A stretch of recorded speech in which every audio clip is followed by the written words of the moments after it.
And it is an insult, again, to the Poles and to the Czechoslovakians and from the Senegalese and people all across the world that don't have the proximity or the luxury just to waltz into America. You call it a luxury to leave a country that has political tyranny and come into a country with opportunity? Yes, to live in Mexico, to be able to go 100 miles north and break into America.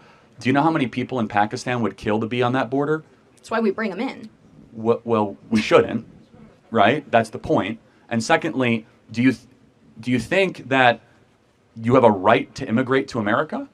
I think that I didn't have a choice. My grandparents made that decision for me. I'm not trying to attack your grandparents, but no one has a right to go to anybody else's country. You are invited. It is a privilege, not a right, to come into America. So it's a privilege to live a life that requires you to have clean water, clean food, clean air. Yes, of course it is. And you have to fight for that? Yes, it is not. But we didn't? Hold on a sec. Well, born here, we didn't fight for that? Well, my ancestors did fight for that, actually, and I'm a very thankful recipient of many generations of Americans that fought for the greatest nation ever to exist. By doing what? Coming here? Well, illegally?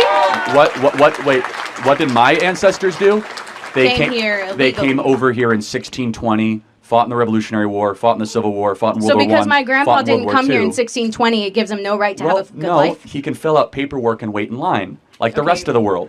And then we can see whether or not it's in our best interest to allow him to come in. And so we have to weigh costs and benefits. I'm not saying we should have no immigrants, but immigration must be a net benefit for the American homeland and for the American citizen. We have brought in 10 million people in these last couple of years. We have now brought in 5% of the population of Haiti. Nobody is asking these questions. We're just saying, if you want to come in, you can come in. Do you see anything wrong with, I don't know, taking in 5% of the population of Haiti? Not necessarily, no.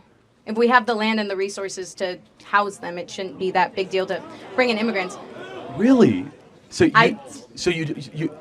you think that the American government should first have an obligation to citizens before foreigners? Okay, I think we have an answer obligation. the question. Yeah. Here's the thing. Yeah, we're obligated because we're citizens to have the rights that we have, but that doesn't mean we can't open up our borders when we have the process to do so. You, being a younger American, and everyone in the audience, is the first generation in American history to have it be worse off than your parents. So the social, and you agree with that, social contract, poorer, more expensive.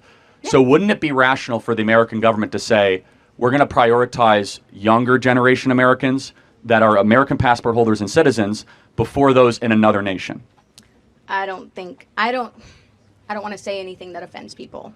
But go ahead. I've already said it, right? I've already said it. Whatever.